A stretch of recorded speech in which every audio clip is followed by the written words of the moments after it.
Good morning everyone. Today I am back with your grammar rules. तो general grammar rules जो हम forget कर देते हैं कई बार और या फिर मिस्टेक कर देते हैं तो उनके लिए मिस्टेक ना हो इसलिए मैं आपके लिए लेकर आई हूँ. तो in this you can see what is grammar. Actually में ग्रामर होती क्या है. तो ग्रामर एक ऐसा रूल है, एक ऐसा स्ट्रक्चर है उस लैंग्वेज का, उस इंग्लिश लैंग्वेज का जिसमें सिस्टम जो है आपकी हेल्प करता है to create the meaning from the combination of words and sounds, जिसमें वर्ड्स और साउंड का कॉम्बिनेशन होता है. तो एक ऐसा स्ट्रक्चर है जिसमें आप वर्ड्स को सेट कर सकते हैं, सेट करते हो with the combination of sounds and words और वो डिफरेंट मीनिंग आपको शो करता है. Do you need to study the rules of grammar. Grammar के रूल्स स्टडी करने की जरूरत है. ये क्वेश्चन जो है बहुत ज़्यादा कंट्रोवर्शियल है. कुछ लैंग्वेज एक्सपर्ट कहते हैं नहीं और कुछ कहते हैं यस कि हाँ कुछ स्टडी करने की ज़रूरत है, लेकिन कुछ कहते हैं कि नहीं है.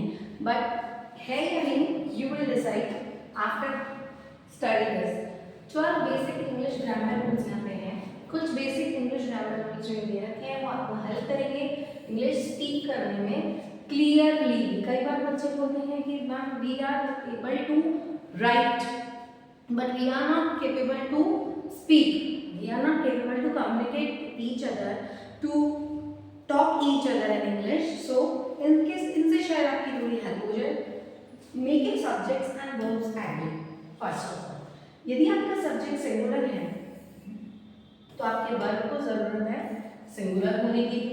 और यदि आपका सब्जेक्ट प्लूरल है, if your subject is plural, the verb needs to be plural definitely. For example, she walks. She walks एक सिंगुलर सब्जेक्ट है और वर्ब है. एंड दे वॉक एक प्लूरल सब्जेक्ट है और वर्ब है. ठीक है. They always need to match. वो सबसे पहले मैच करनी चाहिए. सब्जेक्ट जैसा है वैसा ही वर्ब होगा तो आपके लिए बेनिफिशियल भी है और वो करेक्ट भी होगा. कुछ मिस्टेक ही नहीं होगी उसमें. The next is be consistent with your tenses. Tenses के साथ कंसिस्टेंसी बनानी पड़ेगी. Don't mix tenses in a sentence और connected group of sentences. Tenses को मिक्स नहीं करना है या जो सेंटेंसेस का ग्रुप है उनको कनेक्ट नहीं करना है. For example if you use the past tense at the start of a sentence, use the past tense until the end. यदि आप पास्ट टेंस में यूज कर रहे हैं, कई बार स्टूडेंट्स बोलते हैं मैम वहाँ पे क्या आएगा, डिड आएगा, ईडी वाली फॉर्म आएगी पास्ट की या फिर प्रेजेंट. मैंने वहाँ पे इज लगाया था तो अब क्या लगाऊं. तो उससे इजी अंडरस्टैंड करने के लिए ये आपके लिए लेकर आई हूं मैं. यदि हमने पास्ट टेंस से स्टार्ट कर दिया तो टिल एंड तक, जब तक वो आंसर या वो लाइन एंड नहीं हो जाए, आप उसको पास्ट टेंस में रखो. मिक्सिंग और चेंजिंग सेंटेंस मतलब मिड सेंटेंस कंफ्यूज करेगा लिसनर्स और रीडर्स को, सुनने वाले को भी और फीड करने वाले को, तो उनको कंफ्यूजन करेगा. Choose the right articles. Next आता है आर्टिकल्स. आर्टिकल्स क्या होते हैं कि ए एंड दे, यानी कि आर्टिकल्स होते हैं. इनको अच्छे से करेक्टली चूज करें. Use a before words that start with a consonant sound. As we all know, as we have already studied, a का भी यूज होता है, एंड का भी यूज होता है, द का भी यूज होता है. द जो है एक पर्टिकुलर मतलब एक डेफिनेट ऑब्जेक्ट है जिसके साथ में आप यूज कर रहे हैं. अ का भी यूज होता है वही जब सिंगुलर है और कॉन्सोनेंट साउंड आ रही है. साउंड कौन सी आ रही है, कॉन्सोनेंट. फिर भले ही वहां पे वावेल आ रहा है, कोई इशू नहीं है, लेकिन साउंड कॉन्सोनेंट होनी चाहिए. ठीक है. In using a. And what about and. And जो आता है वो आपका सिंगुलर में आता है जब वावल साउंड आते हैं, तब यूज आता है जब वावल साउंड आते हैं.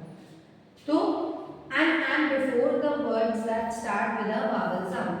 Use the when you talk about something specific or something you previously mentioned. जो चीज़ आपने पहले मेंशन की गई है या फिर पर्टिकुलर उसी चीज़ की बात कर रहे हैं जो ऑलरेडी वहाँ पे है, तो आप द लगाएं. For example I saw a cat versus I saw the cat we spoke about yesterday. मैंने एक कैट देखी थी, ठीक है, या मैंने वो कैट देखी थी जिसके बारे में हम कल बात कर रहे थे. ठीक है, हमने कहा था. Use complete sentence. A full sentence has a subject. Who or what the sentence full sentence के क्या है, सब्जेक्ट है। And a verb, what the subject is doing, और एक वर्ब है कि सब्जेक्ट क्या कर रहा है। He like has a subject, he like जो है एक सब्जेक्ट है। And a verb, so it can be a full sentence, और एक वर्ब जो है वो उसमें ऐड कर देते तो क्या होता, एक फुल सेंटेंस बनता। Sentences should also include complete thoughts, उसमें कंप्लीट थॉट्स इंक्लूड होते हैं, होने चाहिए। फॉर एग्जांपल एक फ्रेज जो है जैसे कि while running is not a complete thought, वो एक कंप्लीट थॉट नहीं है, लेकिन while running I started to feel sick is complete sentence.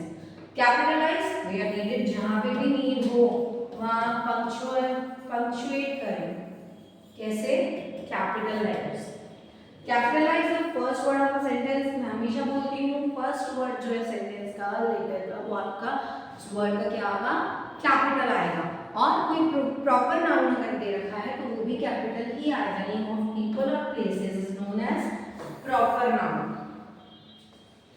Use the right pronoun, right pronoun कैसे, मेक श्योर योर प्रोनाउंस जैसे he, she, it, they and so on, अगर आप ऐसे करते हैं तो every number and gender with the noun that they replace.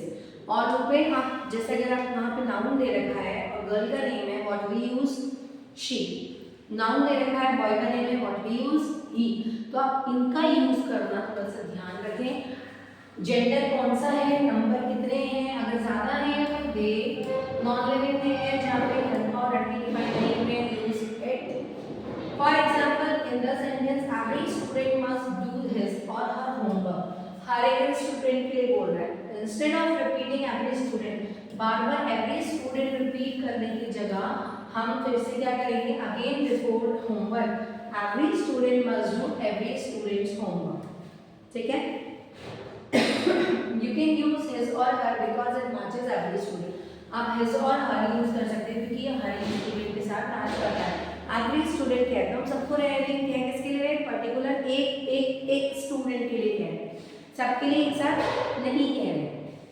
At the right preposition, preposition कैसे, on, eight, bye, ये हमें देखना है प्रेपोजिशन जो आपकी बिलोंगिंग्स है, जो आपकी पोजीशन शो कर रहे हैं। On, switch on the fan, switch off the fan, sit on the table, sit in the chair, ठीक है, जो शो करता है relationship between words in your sentences, ये इंडिकेट करता है time, place, direction among other things, बाकी अलग चीजों से टाइम, प्लेस, ये क्या करता है, डायरेक्शंस आपको इंडिकेट करता है, बताता है। तो इनको रॉन्ग कंफ्यूज होने की जगह आप अपने getting these wrong confuses your audience, तो ये आप हटा दो, अपने कंफ्यूजन जो है यहाँ से रिप्लेस कर दो, रिमूव कर दो।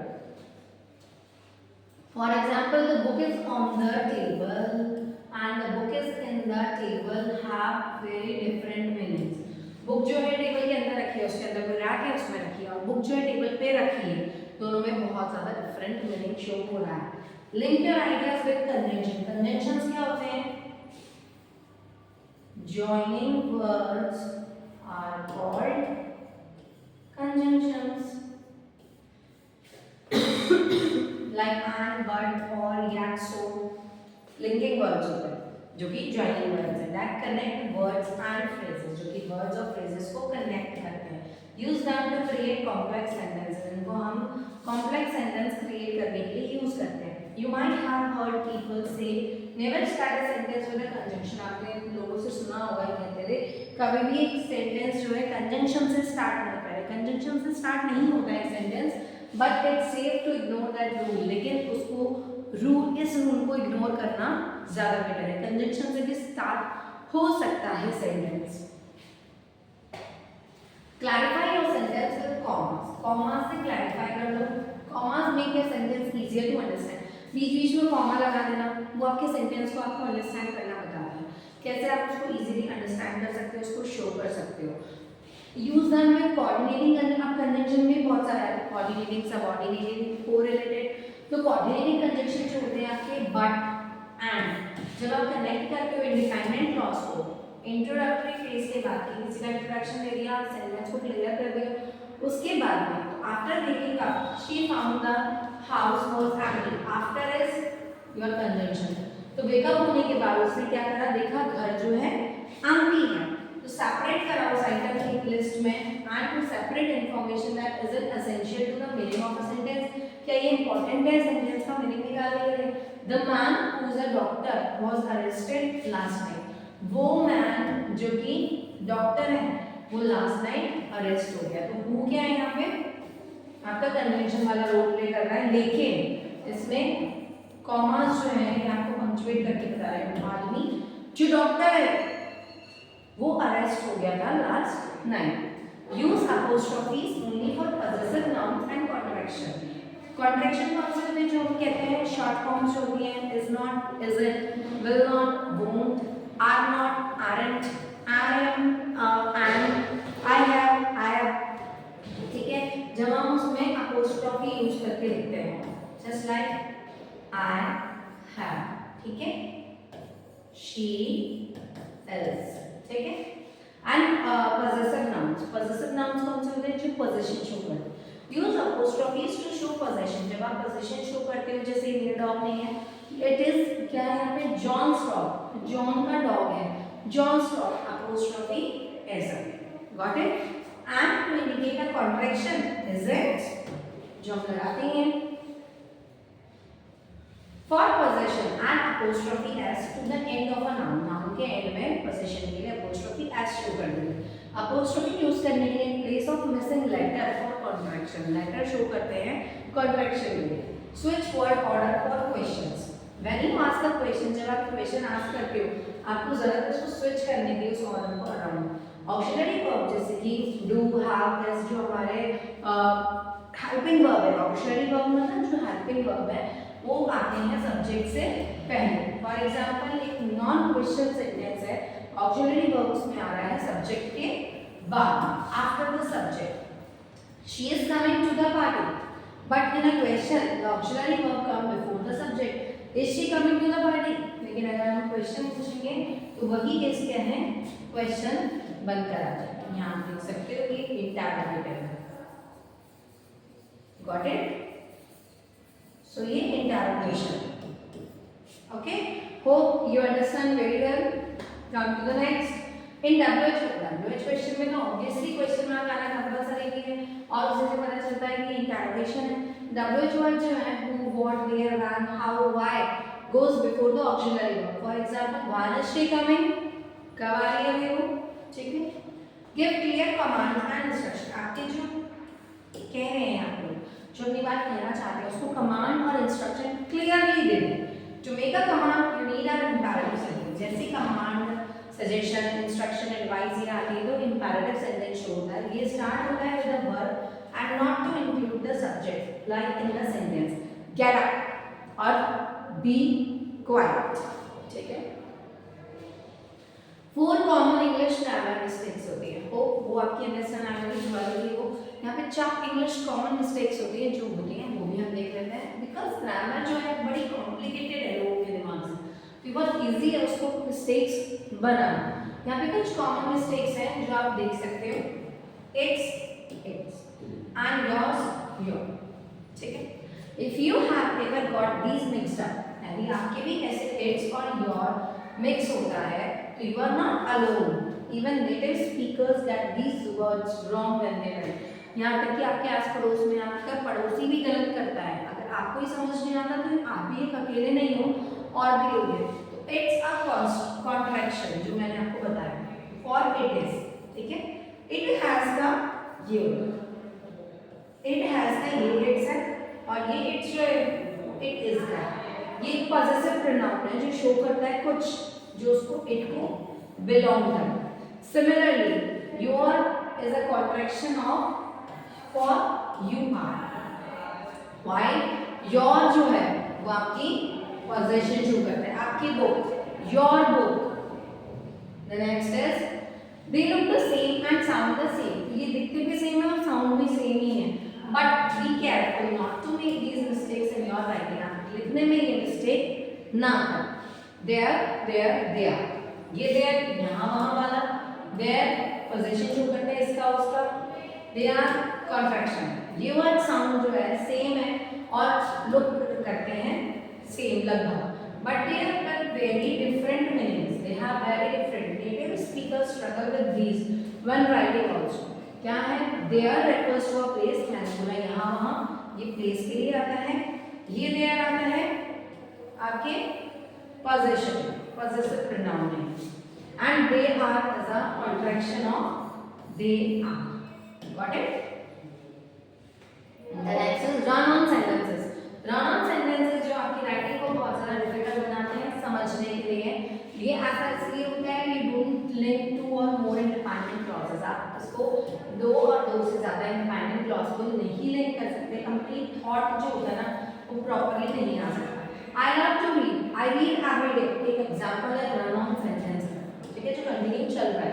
इसको करेक्ट करने के लिए या तो आपको ज़रूरत है टाइम पीरियड की, थोड़ा सा ब्रेक लो इन प्लेस ऑफ कॉमा, ठीक है, जैसे I love to read full stop I read every day, और the word should be inserted after the comma. I love to read and I read every day, ठीक है, इस तरीके से लिख सकते हो.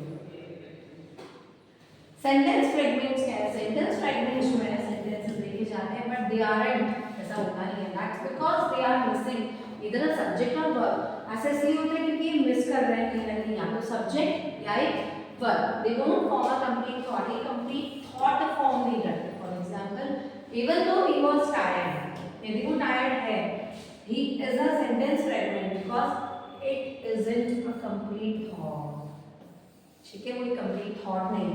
It needs a main clause, उसको मेन क्लॉज की भी जरूरत है. On the other hand, even though he was tired he went to see his friends, और अगर आप ऐसे लिखते हो सेंटेंस को तो it is a complete sentence since it forms a complete thought. तो सेंटेंस के साथ एक कंप्लीट थॉट भी रिप्रेजेंट कर रहा है. नेक्स्ट, मिसप्लेस्ड मॉडिफायर्स, मैंने 4 बोले थे, 5 आ गए. मिसप्लेस्ड मॉडिफायर्स को मिसप्लेस कैसे करते हैं? मॉडिफायर्स वर्ड कौन से होते हैं? एडजेक्टिव या नाउन. नाउन के आगे अगर आप कोई क्वालिटी लगा दोगे या फिर नाउन को इस तरीके से यूज कर दोगे कि वो वर्ब बन जाएगी या उसकी क्वालिटी शो कर रही है, तो मॉडिफायर्स हो गए. मॉडिफायर हो गए, उसमें हम ऐड कर देते हैं ज़्यादा डिटेल या डिस्क्रिप्शन एक सेंटेंस की. तो उसमें आपको मॉडिफायर्स पुट करने की नीड है, जो क्लोजली आप पुट करते हो वर्ड में ताकि वो मॉडिफाई हो जाए. लेकिन जब आप बहुत दूर हो from the word that modify, जो मॉडिफाई नहीं कर पा रहे हो, तो मीनिंग जो है अनक्लियर होगा उसमें, नॉट इजी टू अंडरस्टैंड, ठीक है, वो अंडरस्टैंडेबल बिल्कुल भी नहीं है, नहीं होगा यहाँ पर इस चीज का. Here are some examples. He got home and sat on the sofa soaked in rain. Soaked in rain. He got home and sat on the sofa. ये वाला ज़्यादा करेक्ट है. He got home soaked in rain and sat on the sofa. ये भी correct है. इस example में modifier जो है soaked हुआ है in rain because it's next to sofa. सोफे में चेंज करना था ना, इसलिए उसमें चेंज किया. In the incorrect sentence, it sounds like the sofa is wet with rain. और जो incorrect sentence था हमारा, उसमें ऐसा साउंड हो रहा है जैसे सोफा जो है ना रेन को सोक कर रहा है, बहुत ज़्यादा वेट है, ठीक है, जो कि उसका सेंस क्लियर नहीं कर रहा. The modifier needs to be closer to what it's modifying. Modifier को बहुत ज़्यादा ज़रूरत है उसके क्लोज आने की, उसको सिग्निफाई करने की, उसको क्लियर करने की, ताकि लोग समझ सके कि वो क्या मॉडिफाई कर रहा है. जैसे कि ही कर रहा है, ही है वहाँ पे इंसान जो करने वाला है. हो with the rules of grammar you can see which I told you, which I talk about, which I teach you today, this will be clear to you. और thank you, just use it.